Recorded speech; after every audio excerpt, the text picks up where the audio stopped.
before I actually start on it, I'm going to make a quick note. They give you a diagram. But please, please, please, I want you to get your ruler out and draw your own version of the diagram in your book. It doesn't have to be huge. It doesn't have to be beautiful, but it does have to be big enough that you can work with it, and importantly, that you can label things on there, okay? The reason why is because drawing a diagram is one of the best ways to understand how something works, how the diagram all fits together, like a puzzle. Here's what we got. What kind of shape is this? It's a parallelogram. It is a quadrilateral, but because we know more about it than it just has 4 sides, right? I can say it's a particular kind of shape. How did you know it was a parallelogram? What properties did you see? Yeah, but no. It has 2 pairs of parallel lines. Yeah, fantastic. These opposite sides here and these opposite sides here, 2 pairs, parallel sides. That's what makes a parallelogram. Fantastic. Okay. Now, being that we know it's a parallelogram, we can use everything that we already know about parallelograms to prove things about it. Okay? So here's a first start. It's their first line and they've asked us to fill it in. You got these 2 angles here, right? And what they do is they sit between these parallel lines. Can you see that? They sit between the parallel lines. And when you looked at angles last year in Year 7, you would have learned that these 2 angles, they're both inside the parallel lines, right? They're both inside.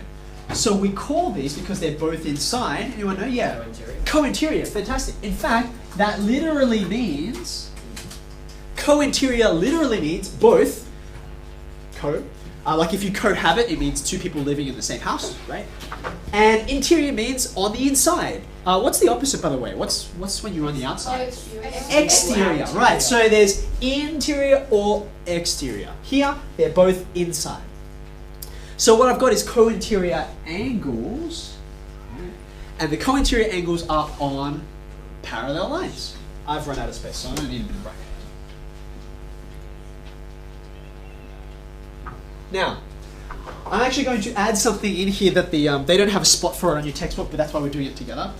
Co-interior angles on parallel lines. What's special about co-interior angles, Roy? They add up to 180. Okay, fantastic. They add up to 180 degrees. We have a big, long, fancy word that starts with S that means the same thing. Supplementary. You can say either of those in your reason over here. You can either say co-interior angles on parallel lines add up to 180. That'd be perfect. Or you can say that co-interior angles on parallel lines are supplementary. I like that word, so I'm going to use that. Both of them mean the same thing, so both of them are fine. Okay. Okay, now from that you can see, and again, if you've got another color there, it would be really helpful to highlight this, right? I've got 2 things here that are kind of matched together. 2 things that are matched together. I've got a mathematical statement. A mathematical statement. Something equals something else. Okay? And what I've got paired with it is the reason why it's true. This is kind of like your evidence thing, right? Like a lawyer gets up and he says, I think that such and such is guilty. And then he has to make a case. Lawyers don't do that. Oh yeah, okay, that's true. They have, oh yeah, that's right. Well, prosecutors are lawyers, aren't they? Builders Anyway. They're like lawyers, but they Okay, try and so- get the guy in trouble. I've got a reason over here, which is a geometric, a shaped reason, right? A geometric reason. So these 2 things are always paired up together. You got a statement, you got a reason. Statement, reason. Now, off of this statement, I only need to do one thing to both these sides. It's an equation, right? To get A by itself, what should I do to both sides?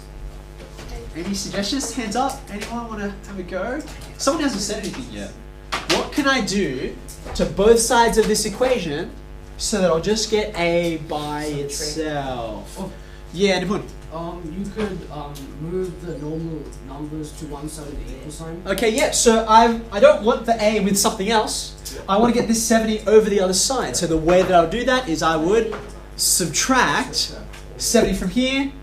You got to do it both sides, don't you? Okay, so I'm going to do this. Once I've subtracted 70 from here, it just disappears. And once you subtract 70 from this, 110. you get 110. Very good. Okay, fantastic. So remember what I was trying to do? I was trying to find the unknown pronumerals, and I found one of them. Thumbs up. Now I'll do my other one. It's B And the great thing here is I'm starting a new statement, a new mathematical statement. These kind of, there's like an invisible dotted line between these, like you know in the staff rooms, like the invisible line you can't walk past. So these two are now going to start a new thing, they're different. New mathematical statement, and it means I'll have a new geometric reason. What is B equal to? Can anyone see? Think about all those properties you know. What do you reckon, Will? It's equal to 7.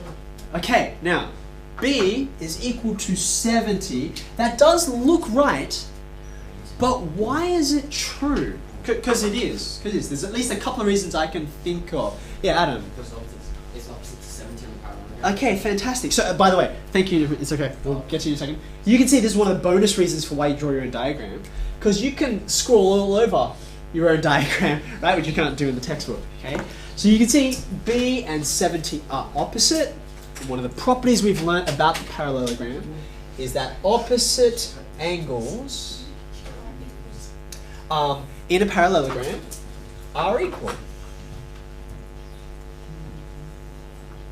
By the way, it is helpful to mention that it's opposite angles in a parallelogram, because looking at our shapes, there are loads of shapes where the opposite angles aren't equal. I can count 1, 2, 3, right? Only these guys have opposite angles that are equal. So that's why I mentioned in my geometric reason that backs up my mathematical statement, I give all of the facts that are relevant. Make sense? Yeah. Okay, fantastic. So there are 3 things I want you to take away from this, or 2 things really. Number 1, please draw a diagram. Even if they give you one, please draw your own one so you can scroll all over it and label. And number 2, always pair up a statement and a reason.